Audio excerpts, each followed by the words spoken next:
And speaking of the ease of it, is the breathwork detox and learning it something you have to do in person, booking consultation or going to see you? Or is there like plans to do this where they can learn on their own from home? Like how does one actually get involved with you and start to learn breathwork detox?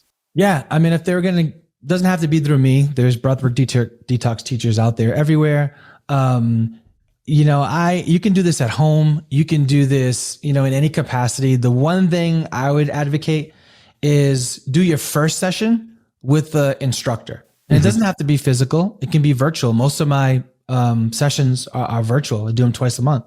But do your first one virtual. So you know how the process goes. You have the coach, you have that person there. You have any questions? Like I try to answer everybody, within 24 hours.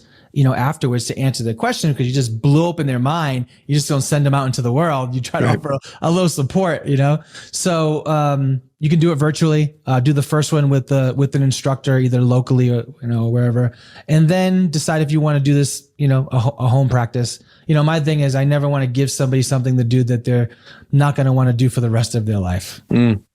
Yeah, because it is about consistency, right? Even though that first time could mean so much and could have profound effect, this is something you have to do with consistency throughout your life.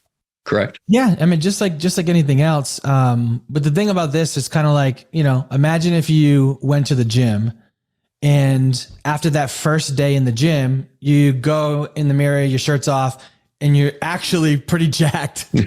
You're going to go back the next day. If only it worked that way. Exactly.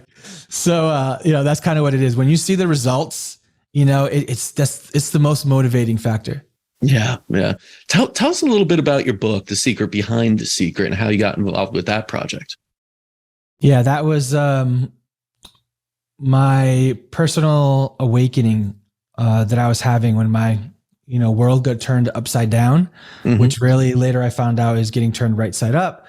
And I started to become very curious to the mysteries of the world. Like we talked about galactic history. Like, where are we really from? Are they even telling us the truth? I don't know if I trust these guys. They lied over here. They lied over here. It's like, never trust somebody that lies to you, and never lie to somebody that trusts you. Right. So, I started to question everything. And I started to question everything. And then it just took me down this journey. And then I met a shaman who trained me for 5 years. And, she's like the lady of the mysteries. And I started learning all these amazing things. And then I realized in the process of this book that this book wasn't about me, right? There's very little stories about me in there. But the download that I got was this book would embody a process that every single human on the planet is going to go through in their own way and in their own time. And that's why there's just so much in the book. I talk about all the laws of the universe, all the triggers that when people are reading helps them awaken, just like Neo in the Matrix. And it's very profound. The book's bigger than me. It's bigger than a book. It's my best work out there. And it was a tool, that has helped a lot of people. I was able to, talking about, it's interesting. You write a book on the laws of the universe and law of attraction, and then you have to stand by it and actually manifest stuff because you're the law of attraction guy. But I spent $0 on marketing, advertising, didn't have a PR person. And I got that book in the hands of 150 A-list celebrities, from Oprah, Tony Robbins, Lady Gaga, Joe Rogan, Kim Kardashian, Kanye West. And this is all through the methods that I used in the book. So it took off that way naturally, and just through organic growth was able to spread, and then people just kind of sharing the book. But it's extremely profound. It's very, very deep. It starts off slow, not slow, but it starts off like, oh, this is a self-help book. This is good. Oh, power of thought and visualization. And then it's like, boom, and you start dropping, some things like ascension and like, what? But it connects the dots to things that we didn't understand. It was like, oh, okay. And I think that's the greatest feedback that I've gotten from the book. Awesome. Do you feel that, through that attractive factor and everything, that the breath work itself is somewhat of a spiritual practice? Would you say that?